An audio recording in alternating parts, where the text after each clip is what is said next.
Hello, everybody. Welcome to Gregsbeerreviews. Let's go see what's in the fridge today.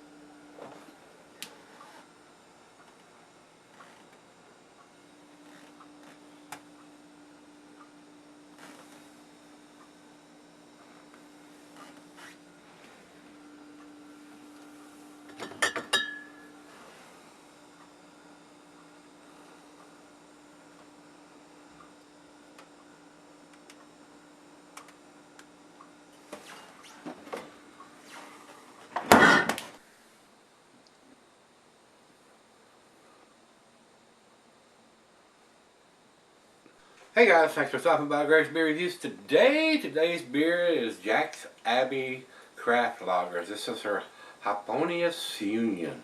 And this is an IPL, guys. This is a India Pale Lager. IBUs, it says a 65 on here, and AB a 6.5, a little bit bigger than the one we did yesterday. This is not quite as sessionable as the one we did yesterday. It says tropical citrus aroma, and this was sent to me by Rico, and he says, and I don't see it, but he said it had 0808 on there, so maybe the 16 got smudged off. So if they're having that big a problem with the date being able to be smudged off, they definitely need to look at whatever kind of ink they're using and go with something different. This is 2 days in a row and 2 different bottles that either the last digit or the last 2 digits have been smudged off. So not a fan of that. They need to look into that.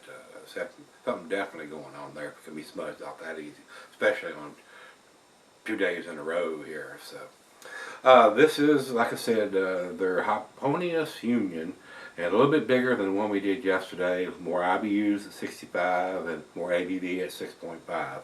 So commercial description says combines lager yeast fermentation and West Coast IPA hops. Our India style pale lager is like a traditional IPA but with a twist. It's fermented cold and aged for extended periods. A blend of classic American hops creates a huge tropical fruit and citrus hop aroma. A dry finish accentuates the pleasant bitterness and hop profile. Hoponius Union uses locally sourced ingredients. So, and the food pairings for this is just going to be exactly like yesterday's, being the same style of beer. Cuisine is barbecue, Italian. Cheeses are earthy, Camembert, Fontina. The meat is pork, poultry, fish, and shellfish. And I'm going to use the same glass and not the Pilsner or the Focal glass. And not recommended for extended celery, guys. So these hopped up beers, you need to drink them fresh to get that hops because they're going to fade if you don't. Another reason that dating machine needs to be fixed so we can see. I'm reviewing this on the 26th of October. So 8, 9, 10. It's right at the end of its shelf life as far as I'm concerned, guys.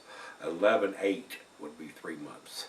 And so we're only about a week or so away from that. So about a quarter finger of head in that pour, and it's unfiltered just like yesterday's was, so it is kind of cloudy. Looks like it's a little deeper amber color than the one we had yesterday. It was a little more golden than this one is. Let's get a nose on this one.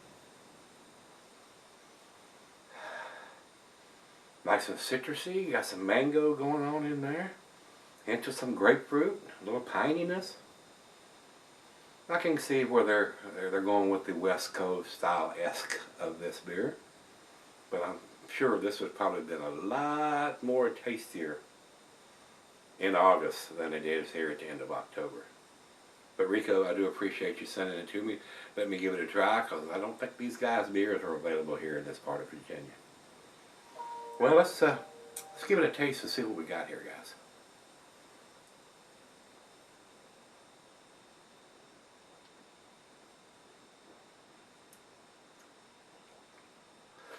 It's got a nice hop profile, but like I said, I got a feeling they've faded a little bit.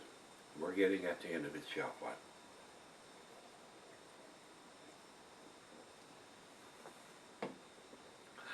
There's some pininess in there. There's some pale malts in there. Got some grapefruit, tangerine, and mango. It's nice and tasty. But like I said, I got a feeling like if you can get your hands on this the month that it's bottled, it's really probably going to be an impressive beer. A lot more impressive than it is at 8, 10, 12 weeks. So, well, let's right out of the fridge. Let me take it back and sip on it for a little bit, and we'll come back and see where it ends up. Alright guys, I'm back. I'm sitting on about 30 minutes or so. Very tasty, considering it's about 10 weeks old or so. Almost at the end of its shelf life as far as I'm concerned.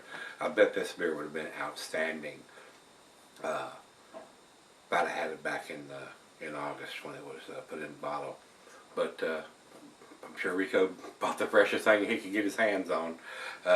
And I do appreciate him doing that. So, very tasty, guys. So, I mean, not outstanding in my opinion, so I may go against the grade from everybody else here.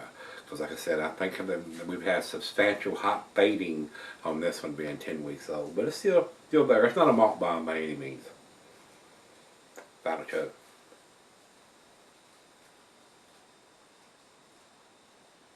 A little bit of pine, a little bit of citrusiness in there, mango, grapefruit, but they're subdued. They're kind of subdued here, guys. So decent, but not quite outstanding to me, guys. And like I said, they got a little issue with their dating machine on this one. I'm gonna give this one a B+ also, but I'm gonna give it an 89. It's right at the door. Like I said, if I'd have had this in August. It probably would have been up into the A category. So that's how much the hops fade when you get at the end of that 3-month shelf life on either an IPA or an IPL. Those hops are going to fade. So over to Beer Advocate, they say 94 outstanding. So that's why I'm thinking these guys have had a fresher edition of this than I've got here. So, and over to Rate Beer says overall 98 and 99 in the style. So got a feeling this is a pretty damn tasty beer when it's fresh. So, and for our final check-in, Untapped has it at 3.85. So that's pretty close to where I'm putting it, guys. It's not quite into the A category for me here. So if you've had this one from Jack's Abbey, their Hoponius Union, let me know what you think, guys, and come back tomorrow. Let's dig something out of that fridge. See you then.